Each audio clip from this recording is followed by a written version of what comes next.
it's weird because there are all these people that I haven't talked to really in the hardcore scene for a while, and you know, I interviewed Matt Fox. I'm talking to you, and I'm talking to Rachel Rosen from Indecision. Oh, cool. Awesome. My son is into starting to get into hardcore and like he's into like weird stuff that I was like, oh, is this big? Some band named Tsunami. Does that ring a bell? Tsunami style, bitch!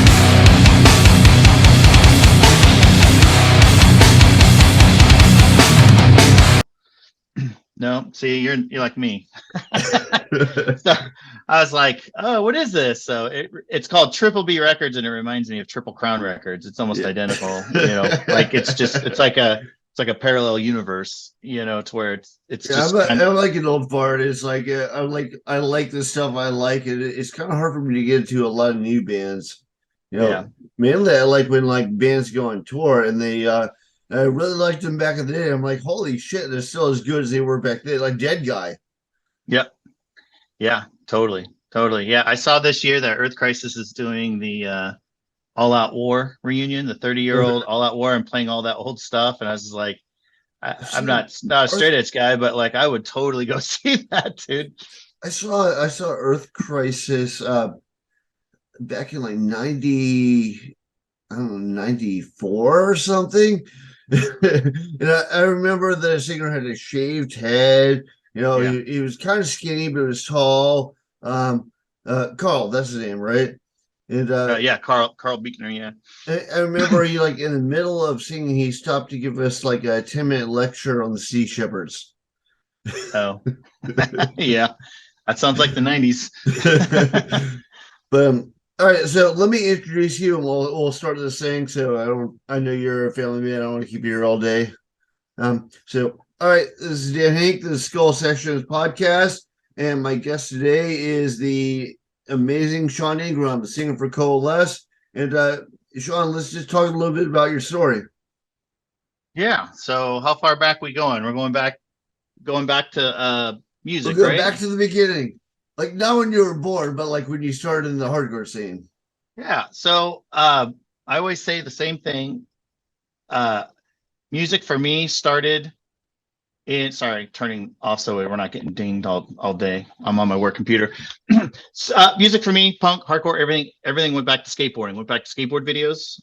Me and my buddy Dan Askew, who ran Second Nature Records, we grew up together, and we skated together, and we did everything together. And we would create little cassette tapes off of the VHSs, and that's how we would create our records, because we were so young, we didn't understand that you could even go to a music store, that you could buy these things. We didn't know where to get them, and so we would just record them off. And so our early like all the early stuff, like with Descendants and Bad Brains and stuff, it's like when I listen to those same songs, I still hear like all the ollies and grinds and slides and stuff. You know what I mean? Because that's what I grew up on. When we got into junior high, we met these two punk girls, and they kind of like schooled us on like Dag Nasty and going to the Outhouse, which was the local club and stuff. And so we started trying to figure out how to sneak out and go there. And so at that point, we were just hooked. We just loved Was it. the outhouse like the CBGBs of the area? Stevie GB's of the Midwest. Yeah, there's actually a Yeah. documentary about it. It's in a cornfield, and it was run sometimes by skinheads, and you just took your life into your own hands when you went out there. Right. There was no supervision. And I saw some of the best shows of my life there. I mean, Green Day would play there. I mean, bands like that, even Bikini Kill, Nirvana even played there. But we saw like Worlds Collide and Into Another, a lot of New York stuff, Biohazard and Bad Brains, and like that would come through those, back then. And so even Helmet, Tool played there when they were out in their demo. So it's a place of legend here. It's a strip club now. It's a BYOB strip club, but but it looks exactly the same. There's no difference. It's all the same. But yeah, so that was where we would just fight to go, and that was our spot, and when there was a minute too when like the popular kids started going out there because they figured out they could drink out there. unsupervised and stuff. And then there were these rumors going around that people would tie razor blades in their dreads and spin their head around and cut people. And they immediately look at us and they're like, look at me and Dan, and they're like, that's not true, is it? We just looked at him and we're like, oh no, it's totally true. Stay home. Don't go out there. Who asked you? Who asked that? Oh, like the cheerleaders and the, Right. and the football players, that stuff is so different now. Everyone's so integrated, but like this whole idea that like my kids don't understand it, but I'm like, no, dude, you understand. Skaters and punks did not get along with jocks, dude. It's like they used to not at all. Yeah. used to trash our ramps. They used to scream skater die at us every time they saw us out. It's like that's just the way it was. But now football guys skate. Gosh, there's like even Patrick Mahomes. I listen to punk and yeah. Like I'm a little bit older than you, so I remember like I lived in DC, and kind of the CBGB's of DC was DC Space, and like I saw like L7 there. I saw Biohazard on their first tour ever there, and I got a concussion and ended up at the hospital. But like I saw everybody there, but I remember that you always kind of took your life into your hands because you didn't know if like Nazi skinheads were going to show up, but there were sharp skinheads too. And then they would get in fights, and nobody like. Both of them were just like into violence. So like if you were like you get peripheral violence just like being on the sidelines, The Sharps were like that here too. It's just like they just drank, but they did get rid of the racist skinheads, so that was cool. So right. Well, it was DC, which is like 98% black. So, like, sharks were a big thing there. But you had Nazi skinheads who come up from Virginia, and they wanted to prove themselves. So they were like patches and whatever. And of course, they get their ass kicked. But it's like, yeah, look, we stood up for ourselves. It's like, for whatever that means, Yeah.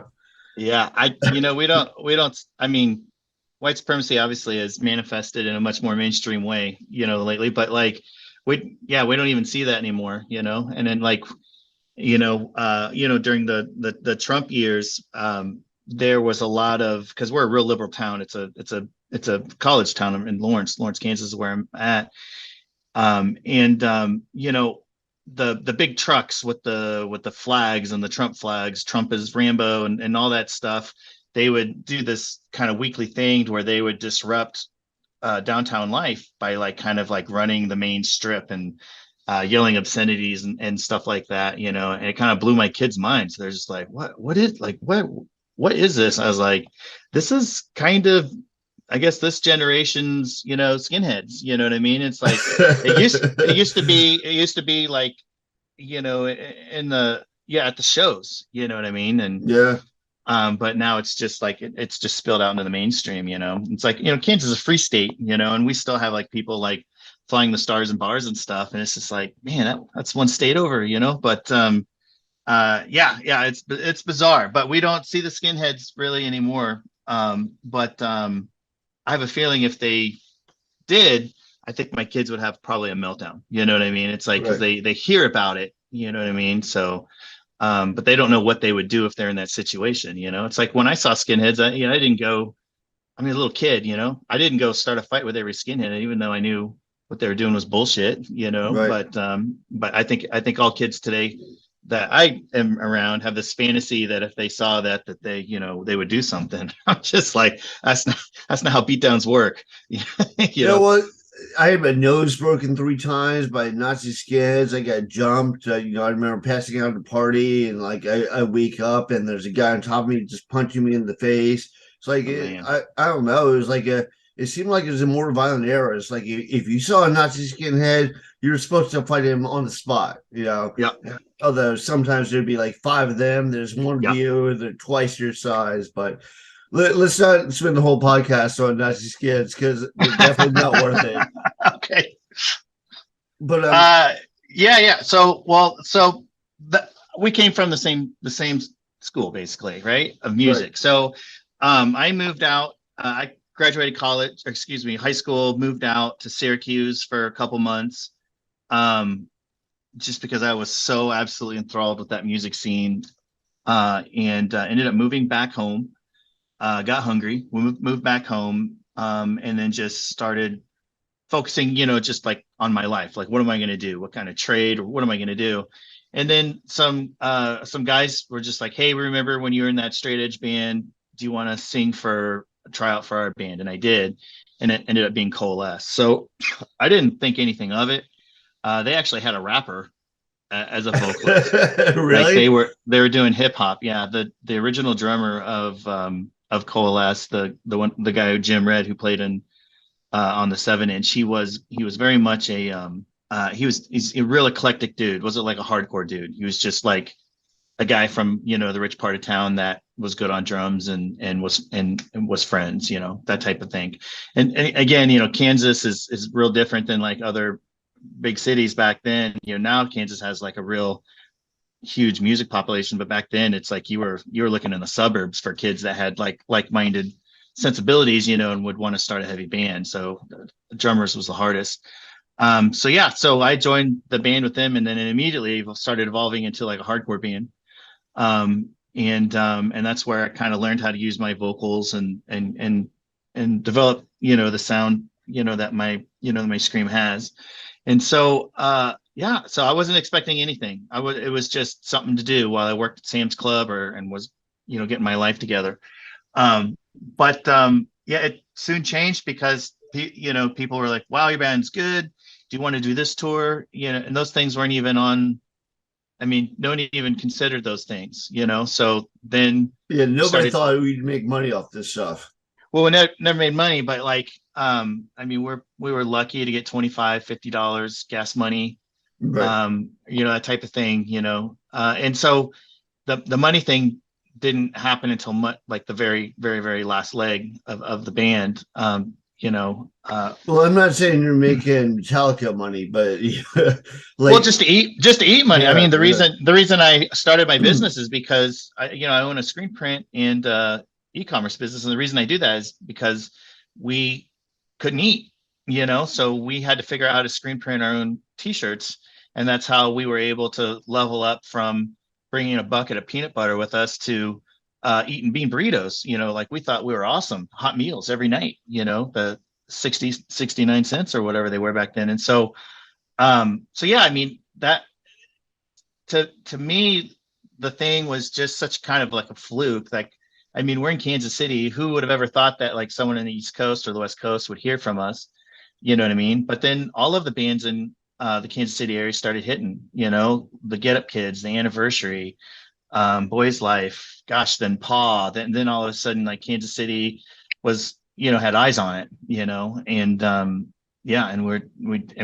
to a much lesser extent than like Paw and Puddle of Mud and all those types of bands, like when we were just able to get out. But just getting out and touring had the most to do with that, just getting in front of people on that Bloodlet 108 tour, which we did in the early 90s, and people kind of remembered. They didn't understand it when they first saw it, but I think that from what I read online and what people tell me is like, yeah, I didn't understand it the first time, but then the second time you came back around, I understood it, and I enjoyed it, So that first tour, and also a lot of when we're first going out, like the off times and stuff, people didn't really totally understand how to dance to them, how to bob their head to them, and that type of thing, And so, it was just kind of like a weird thing, you know what I mean? It's like we get out, but then you get there, people stare at you. So it's like nobody's moshing, And I think back then that was like my biggest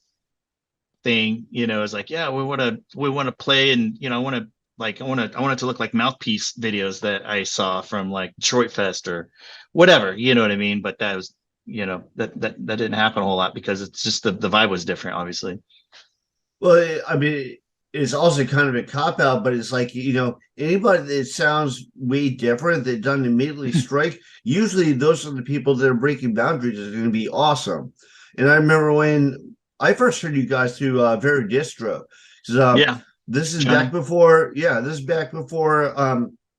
had a computer, so I just get the catalog. And every time I got the catalog, I go through it and I'd be like, oh, that band sounds awesome. I'll pick up that band. Because I mean, I sound like an old man here, but like back in the day, there wasn't really like a ready source of information. So I'd pick up fanzines all the time, and I'd pick up Very Distro. and usually John's recommendations on bands were really good.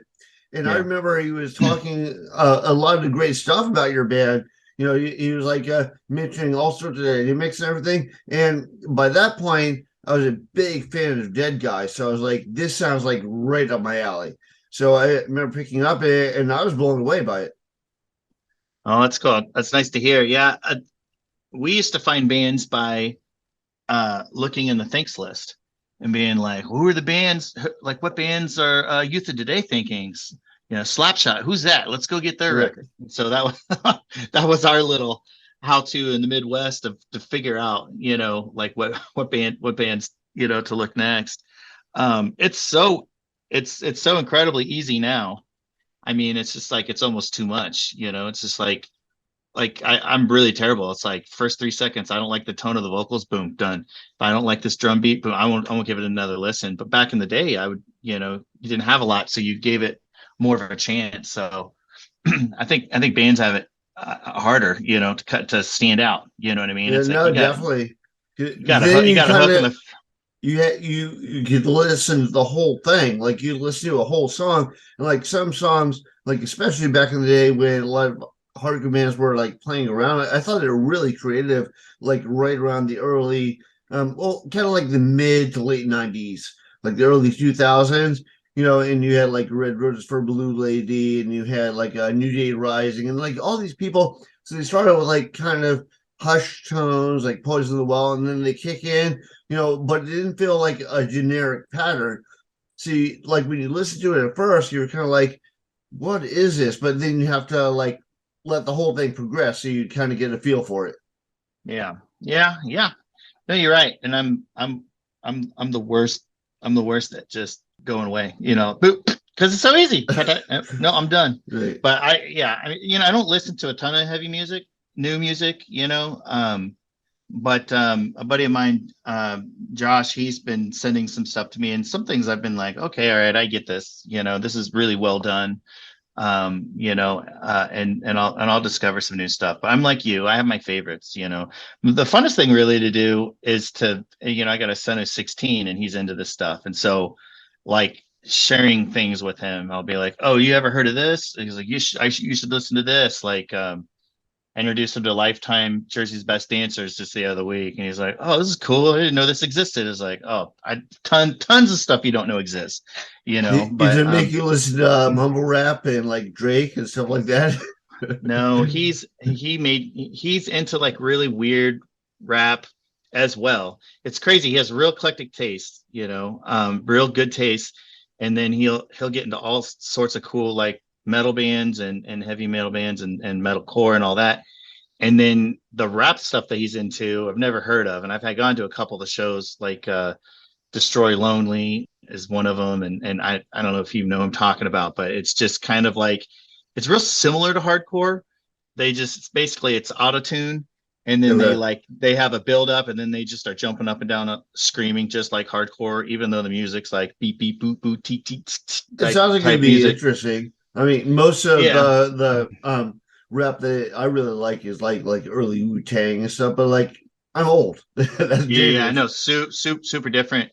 But even yeah, I've noticed a lot of the rap kind of follows that like kind of hardcore, you know, built like those hardcore crescendos. You know what I mean? You know, even though Okay. they're not singing, but they definitely go in. Like Tyler the Creator, you know, that Okay. guy's really good, man. And I took one of my kids to his show, and I mean, they have mosh pits, and they're like, open that shit up. I mean, how many times have I heard someone from New York say that? You know, so it's real similar so I think there's a lot of similarities, you know, between this new world of rap. Well, I think a lot of people they hit on stuff, they talk the worst shit about it, and then they go, "Oh wait, that's the next big thing." Yeah, Mhm. they do that all the time. Like when they first mixed a little bit of rap into rock, when they first mixed, I remember the first time I heard Deadguy, and people were like, "Why is his voice so aggressive? I can't even make out what he's saying." Now I Yeah, think Tim Singer has great lyrics. Like it, yeah, I mean that if anything, that's one thing that a lot of bands miss. Like you'll listen to like a metal band, and like Megadeth technically might be really good, but they're kind of singing about bullshit.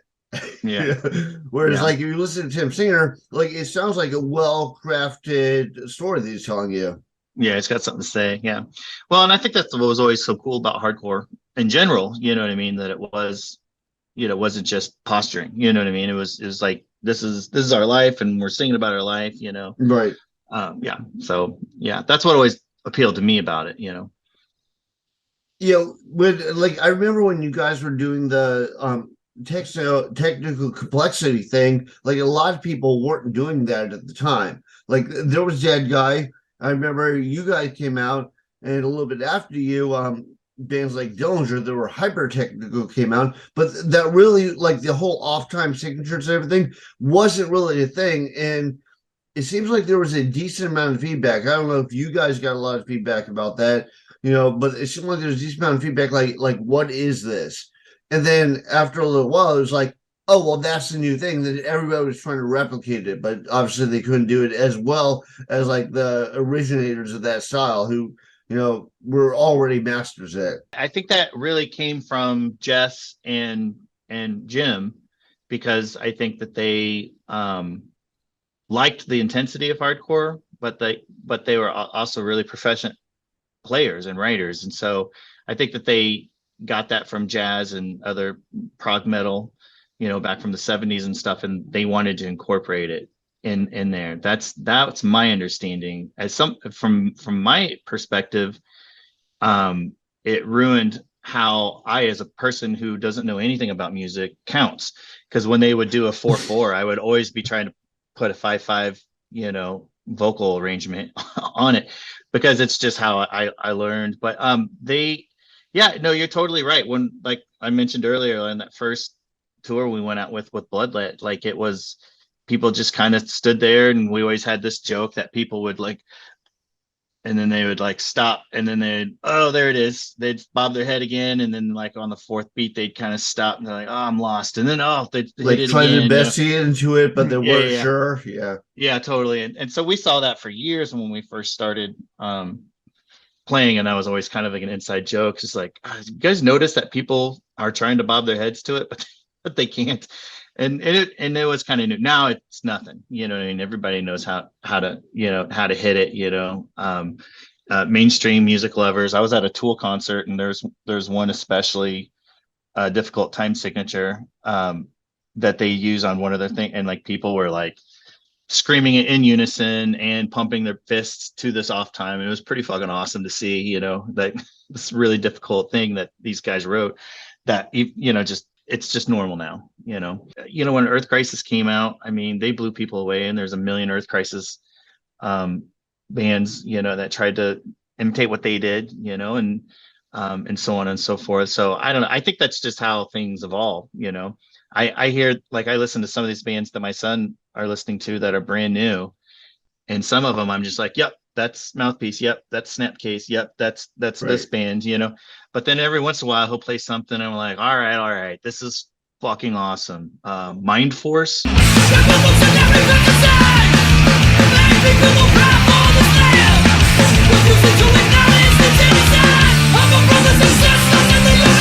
It's just fucking energy. It's hardcore vocals, and kind of like that kind of New York or East Coast kind of like hardcore thing, not the screaming vocals, the kind of yelling vocals, but with just some of the best, most, like, face melting metal ever. It's, but it still has, like, the graffiti and the whole aesthetic of, like, the New York hardcore from back then. It's super cool. So, like, and I'll be surprised by stuff like that. It's like, I don't know, is this Rick to Life, but totally different? It's like, I don't know. But yeah, every once in a while I'll get blown away by something like that. But yeah. Yeah, I'm not a fan of Rick to Life. Like, I remember they played one show, and I think that's when he was going through his, like, phase, and, like, so they're playing. I don't remember if it was Coming Correct or if it was 25 to Life, but I remember they were playing. It was a hardcore matinee, and most people, they go up to check out a band, and then if they're not into it, they're like, and they just wander off. So people started wandering off, and he was getting all pissed off, and he was screaming at them, saying, "I'll fight any one of you." And there were a couple skinheads who were like, "Okay, challenge accepted." Yeah, and, the whole show got shut down. Uh Richter Life is, I don't know much about him. Never met him, I don't think. I just remember that when he had dreads, he shaved them off and he put them in little wooden coffins and he sold them on eBay for $100. And I thought that was the most fucking batshit insane thing I've ever heard in my life. And I'm just wondering who has this, who has them, you know what I mean? And if they do have it, like has his hardcore fame, withstood the stand of time that someone has this nasty thing on their, counter? Does it make it, you know what I mean? Is it still, it's so fascinating to me, because like it didn't take long to get forgotten, I promise you. You know what I mean? If you're not actively doing something, it didn't take long, so I'm just, that always just kind Well, of blew he's my kind of mind. infamous in this area. Like he ripped so many people off. Like he was selling their stuff and then just started bootlegging and keeping all the money. But Oh like I, wow. I remember I see him at the local record store. It's called Generations. And he'd come in with like all these tapes he's selling, but they'd be like Agnostic Front or Madball, but they're not really Agnostic Front and Madball. It's like his copy of them. So at one point he was on the run. They were like, some of like the hardcore gangs, or whatever. It was a whole bunch of drama. I don't want to Mm. even get into it because that's not my thing at all. But yeah, I remember. I know there's a lot about. So he stays in the press, but kind of for all the wrong reasons, not in the music. Yeah, gotcha. Yeah. Well, I'm wondering if his dreads is still worth $100 on the open market in the comments. Yeah, probably not. So when did you guys know that you had something different? When were people starting to recognize, like, because at first you were saying like people didn't even know what they're listening to, but when did they start to go, oh, wait a minute, there's something here? Well, I think Jess knew first because the internet was brand new back then. Okay. And I remember one day we were over at his house and we are watching Seven, the movie Seven, when it first came out on VHS. And uh he goes, "Oh, hey, if you ever want to like have your ego massaged, you should see what people are saying about us online." And so this was when like message board, I don't even know what, I don't know if it was GeoCities or whatever, because I didn't get a computer too much later, Okay. Um, and so I think he kind of knew, but I don't think it was until like a second tour that we got up to East Coast. We played a show in Buffalo and just destroyed the stage, almost like literally. Like Jess was like one of the first ones where like Jess was like, "I'm not taking this guitar home," and he smashed it. And Daryl from Snapcase was there, and he was really, really interested in what we were doing. He's just like, "What the fuck is this? Like, what are you doing?" And he just kind of had this look on his face. I was like, "Oh, I guess, this is, maybe this is not just, a hardcore band. You know what I mean? Maybe it's something a little different, So I think that was the first time that I kind of noticed it, that people were acting a little bit different, and then over the years, it's like it would just go back and forth, man. It's like we could have like a good run and nobody show up to our shows, and then the next show it's sold out and it's nuts. And these towns are like 30 minutes away from each other on the East Coast, so very confusing to us. You know what I mean? It's like, are we Right. doing good? Or I mean, we never attained the amount of I guess financial or or I guess just like popularity successes like Converge or Dillinger and stuff. But we also kind of bowed out before those scenes really started to like cement. You know what I mean? And those two bands were out there cementing it. I mean, they were doing the work. They're Well, putting you in were the kind of work. the founders of that scene. Like I remember when I first heard Converge. I like Converge. I'm a fan of Converge. But I remember when I first heard them, I was like, "Oh, they're kind of like Deadguy." And I remember when I heard you guys, I was like, "Well, they're complex like Deadguy, but they don't sound like they're trying to be Deadguy." But I remember you and Deadguy were definitely like some of the early people on the scene. Like everybody in that era was like kind of the early people on the scene, but like they were heavily like I've never heard anything bad about you guys, and I've heard a number of people say you were a big influence on them, but I think a lot of people just weren't exposed to you. I don't know if it was like bad marketing or it was like hard to get out there. I mean, it didn't help that you weren't on like Victory Records or something like that, which would have Sure. like pushed you out. But like I said, the first time I heard of you was from the very catalog, you know. Yeah. Well, I think that the East Coast is where it was for that sound back then. I think that had we been East Coast, maybe things would have been different. Mhm. But I mean, all of our personalities in the band would have had to have been radically different to be able to pull off what, I mean, we were always at odds over something. So, and we're just young and we just had energy for that type of stuff. So like, I think that the other bands who did cement that type of metalcore sound, I think that they were absolutely focused as a unit. You know what I mean? I did one gig for Dillinger, and I remember for the week or two or however it was that I was rehearsing with them, getting ready for the Crazy Fest thing that I did right around 9/11, that they it was like a real band. I mean, they had a rehearsal space. They could record anytime they wanted. They had a van. It was fucking real. And like, that's not how Coalesce was. Coalesce was very much like, all right, everybody take a piece, put it in your car, and four cars are converging on the club at once. You know what I mean? And drawing, figuratively, but like just drawing strides for who has to take Jess's cab because it's so goddamn big, and that type of thing, you know what I mean? And like, it was in a basement. It's like sometimes I didn't even have anything to scream, you know what I mean, through, you know what I mean. It was just open. I think that was the difference between our band and those other ones, but or the other guys, who really made the scene what it was, but they also did cool stuff like doing videos. We never did stuff like that. I know that puts people out there. But the things that we did do, like the split with Napalm Death, people still talk about that. Oh, I heard from them because I got this split with Napalm Death. So that was huge.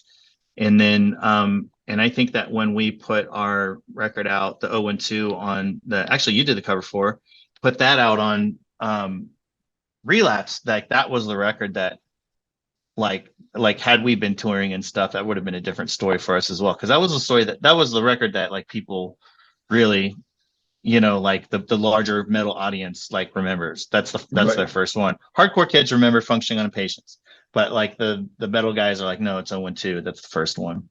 I mean, I gotta say, Five Stone Patience and Give Them Rope, were like my absolute favorites.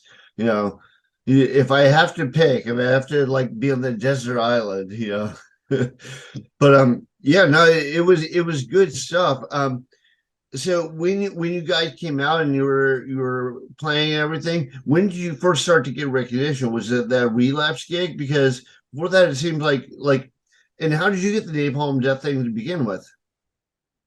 The How did we get the Relapse thing? You said, is that what you Yeah, asked? well, the Napalm Death thing, like the split with Napalm Okay, Death. so Jess is I don't know if you've ever met Jess, but Jess is the most persistent person you've ever met in your life. When Jess wants something, he gets it and he'll work for it. And if he doesn't want something, he'll put absolutely zero effort into it whatsoever. He wanted to be on Earache Records. That was his dream. I want to be on Earache Records. And so he sent the demo to Earache, and the A&R guy his name was Mitch. He liked it, and then he struck up a friendship with Mitch, and he would call him once a week. He'd get up early in the morning and call England, constantly talking about, how he wants to be on Earache and this and that. So they started a new division. I can't remember what it was called, but we called it the ice cream logo. And so they were putting out some new bands, and you weren't officially on Earache, but they were just kind of doing 7 inches of new styles of music. I think 3 came out, and we were the second one that came out. And so we still stayed in contact with them. And then I guess the guys from Napalm just liked it. And so Mitch just put it together, and it was a thing we got a call. They're just like, hey, do you have 2 more songs? We want to do the split with Napalm Death.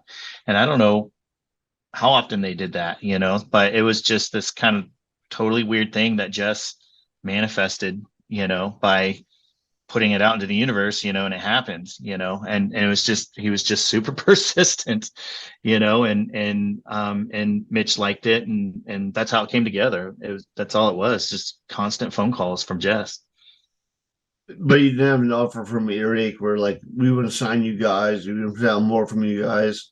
My memory's kind of fuzzy on that, but it seems like we did talk about doing an album, or a deal with Earache, and we were looking at all of the options at the time. I think we decided to go with Johnny, because the Earache stuff was real early, and we decided to go with Johnny, Fairy Distro. So, Right. I don't remember what the reasoning for that was. I know we were talking. I think Victory talked to us a couple times, not Tony himself, but some of the A&R guys, we've heard from them over the years. And then we heard from Tooth and Nail, of all places. Right. And that one was very interesting. So yeah, but like we were big fans of, that's why that album was titled Functioning on Patience, because it was one of those things to where it's like we like to just write a record and put it out immediately. You know what I mean? Back then, record label was like, okay, we need a 3-month cycle and prep cycle, and we're gonna have this how long the marketing cycle is gonna be. Whereas like Second Nature would just be like, yeah, fuck it, let's go, let's put it out. Right. So so that was kind of what that was, because like Functioning on Patience, I think came out really shortly after Give Them Rope, because Johnny took so long to do Give Them Rope because he wanted to do everything right. And like we didn't want to do everything right. We wanted to do everything now. So we were constantly, and then we're just like, hey, we can put out these split 7 inches with bands that we're friends with all the time. Then we were just putting out records left and right, and like we loved it, loved to put them out, loved to hold something in our hand, something we could sell so we could eat, on the road. Was Functioning on Patience your bestseller before the Relapse came out? I think so, yeah. And then I think Ox did better than all of them. Oh, really? Yeah. Yeah. That's strange because like it seemed like you had a whole bunch of momentum, then you took a break, and then you came back. So yeah, I'm surprised. Good for you. Yeah. So how was your first release on, like, I guess Relapse is not like a major label, but they're definitely much bigger. So how was your first release on them? So they were just professional, you know what I mean? And they just had people in place, which was really, really new to learn, and they were helpful, let's do this, let's do that. And there's just no hemming and hawing. So they're great. When we worked with them the last time, it was really cool because I wanted to do all of this insane artwork and die cuts and all this stuff, on the record, because we knew this was going to be the last thing we did. We had put more time and effort into that record than anything else we've ever done previously. We actually got along during the whole writing process. It was just, that was the first record we really, wrote, recorded, and released as a cohesive unit. So I wanted it to be real special, and we had Don Clark from Invisible Creature, which is a real famous artist, real exclusive and expensive, and he decided to do all of that stuff for us. And I remember I got a call from Matt, the owner of Relapse, and he's just like, dude, this is so fucking expensive. Do you have any idea how expensive this is? And I was just like, yeah. And he's like, I'm gonna do it. We're just gonna do it, okay? Because I just love it so much. We're just gonna throw money at it and hope we make it back. And so I thought that was super cool of how they did it. Like they weren't. They always have to think about what it costs, obviously, because they need to turn a profit and pay their employees, But it was so cool that he was just like, just sighing, he just sighed like, all right, we're just going to roll the dice. We're going for it. So I really appreciated that. So we're working with them on some represses now. Everything's getting put back together the way they were originally, all the original art layouts and stuff. And, and they're just easy to work with, man. It's like, I run a business. I think there was like this attitude back in the 90s that like labels were always out to get you or something like that. And that may be true for some people, but like how I work with them now, it's just real cut and dry, dude. It's just like, we want to put out a record and we want it to be good. And and we want you to help us, and we want to help you. And um, the relationship's been real simple, so they've been easy to work with. Well, it seems like a lot of people that stuck with those indie labels, like even going back earlier than that, like SST and stuff like that, or Sub Pop, they like the labels just they don't have the experience to know this is what you need to do, this is what you need to do to get money to. So they'd end up like in a black hole where they're like not selling and they're taking money from selling artists to pay other people, and it all becomes kind of a shit show. So, I understand people, wanting something they want to get paid, and I understand them wanting like something a little bit more like concrete. It's not a sellout to want things to work right. Well, and if this is your job, then you should treat it like as such. You know what I mean? It's just like I'm not in the habit of screen printing for free for people. You know what I mean? And so it's like it only stands to reason that if you're doing this full time and on the road all the time, it's like you have different responsibilities and you different priorities, and you should get paid. So you look, when I get a royalty check, it's like, hey kids, let's go get pizza. You know what I mean? It's not like, hey, let's go buy a car, you know what I mean? Or pay bills, it's just silly. It's just silly money. You know what I mean? So, yeah. That's unfortunate. In an alternate universe, maybe it would happen.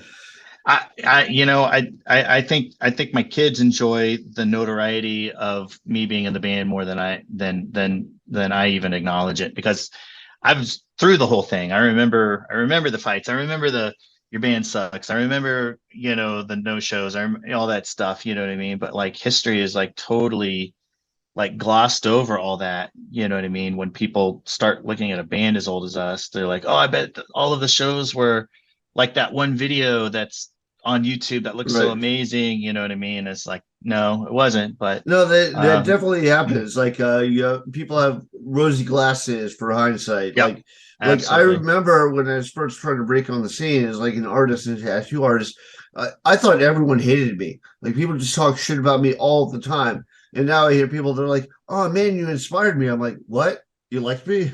Yeah. Same here. Yeah, no, you're totally right. So what you said that you guys knew that was your last album and you're gonna break up. What was the impetus behind that? Like a lot of people I think don't understand how much goes into argument. They're like, oh, the band was great. Why did they break up? It's like, well, they had 5 albums out. That's 10 years of your life of making no money and like in tiny cars are breaking down all the time and not eating well. And but go ahead. Sorry. Well, yeah. So it's just, it's age and stuff, it's like, or, it was 10 years ago, we're looking at our 40s and it just felt like that was the end. So not to say that when we got done with it, we weren't like, hey, let's do another one. You know what I mean? But like, it was pretty clear that like, that's what Jess wanted. This is where Jess wanted to end. And, and I kind of, I really took a big step back as far as like how pushy I was and what I did in the band. I took a very different approach. Whereas before I'd be like, we got to do this, we got to do that, and I would be pushing everybody and annoying everybody. On the last 7-inch and album, I very much was like, yeah, cool, I'll be there. I'll be at practice. Yeah, cool. I'll go on that tour. Yeah, cool. I was really more passive and stuff. And so that worked cool on a lot of things, and so, yeah, it was just one of those things to where we're like, we're just going to put it all on the line here, and we did, and it ended our contract with Relapse. And it was just kind of like everything in life and everything professionally is just kind of like, now we're moving on to the next part of our life. But we never played a last show. We never said this is going to be our last thing. If Jess called tomorrow and said, hey, I want to play again, Nate would be on a flight out to St. Louis tomorrow, you know what I mean, to do something, because he still wants to play. He's still really active with Casket Lottery and other stuff, so he would want to do something.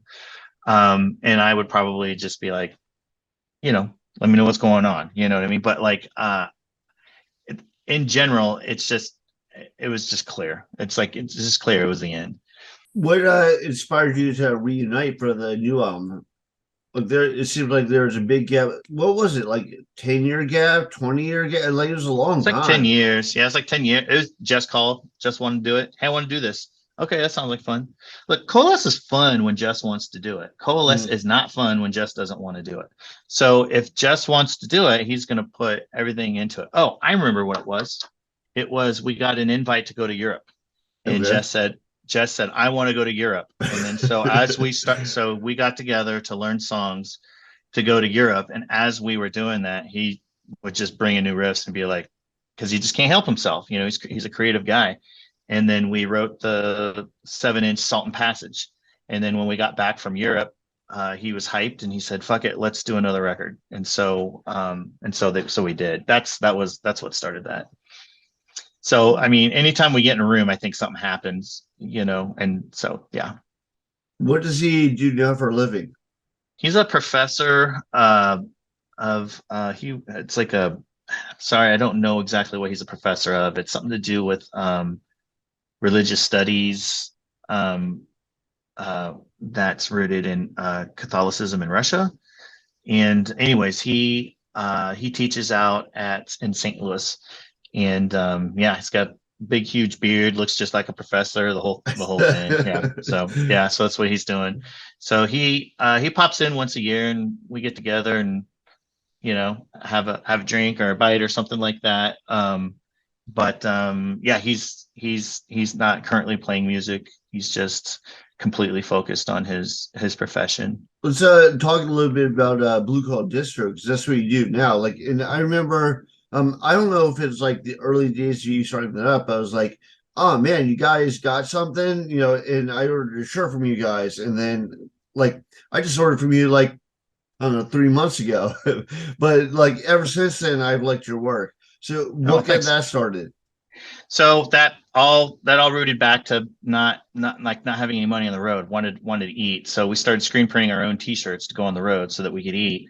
And then I started getting calls from other local bands, and they're like, "Hey, we're going on the road. Can you print my shirts?" So then we started printing for Appleseed Cast. Then we started printing for Podstar. Then we started printing for the Get Up Kids, which was huge. And then at that point, I was like, you know what? I want to do this for a living. So I switched careers and was moonlighting as a screen printer until I could work there full time. And so, What did you and then, switch from? You said you switched careers.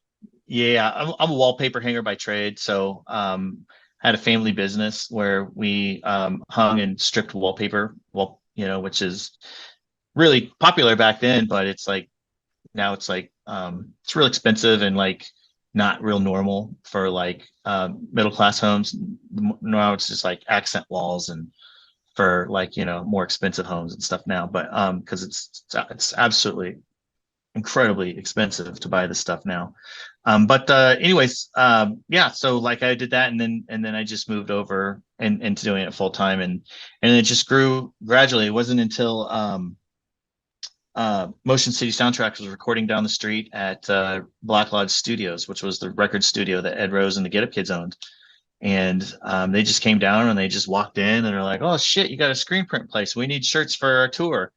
And then like, man, I didn't know how many shirts those guys needed, and they needed a lot of shirts. So that really leveled up our business. Before it was just like kind of small stuff and pretty cool tours here and there, but they were like a full-time client, and that really, I mean, that's what really got us on the trajectory, you know, of where we are now. Now we're like, you know, a 20,000 foot facility, 32 employees, and you know, healthcare and dental and all that other unfun stuff, you know. So, but So you guys are it's doing really well. It's really taking off for you. yeah, we're doing really well. Yeah, we're doing a lot of we don't do a lot of hardcore stuff, but we do a lot of EDM, a lot of mainstream pop and indie tours. But yeah, we're full service. We're doing obviously just production making stuff. We're doing custom white label e-commerce stores for all sorts of different types of clients, and then we're also managing tour merchandise on the road for folks. So we're hitting all the stuff that that we didn't have when we were doing this band a long time ago, but now we're doing it for other bands. Yeah, I got nothing but good things to say about you guys. Like, I've ordered stuff both as an artist and for my tattoo shop, and I've recommended you guys to other guys. Um, but all right, so let's wrap this up. I'm going to keep you here all day. I know you're a busy dad and all that, and you run a business. But do you have anything else you want to mention? Anything that you want to tell people to check out? Yeah, I want everybody to check out that T-shirt that you printed that pissed everybody off at that hardcore show. We still have it hanging up as an example of one of the most offensive shirts that we will print here, because we do sometimes turn down jobs, but that one's on the wall of The Me fame. and Your Mom one? Yeah, me and your mom. Yeah, Yeah, I've sold over 800 copies of that shirt. I believe you have. I just love how dumbfounded you were. You're like, Sean, I'm at a hardcore show and this shirt has offended them. What is wrong with these guys? I mean, So, they were German straight edge kids, so like okay. they were all full of like piss and vinegar, and it's funny because they're about this tall. They're yelling at me, and I'm just laughing, but they're Yeah. like very serious about it. Yeah, Yeah. Yeah. The kids were made out of different sterner stuff and different stuff back then. Sure, no question. But like that one makes me laugh. But I do see that art that is hanging on our wall here, so I pass it every once in a while. Well, thank you very much for doing this, Sean. Good to see you again. Good to reconnect. Do you have any final words you want to throw out there? I don't. I'm sorry, I can't think of any. Probably have to edit that out. I can't even think straight today. But it's really good to see you, man. It's good to see you doing well, man. Okay, awesome. You too.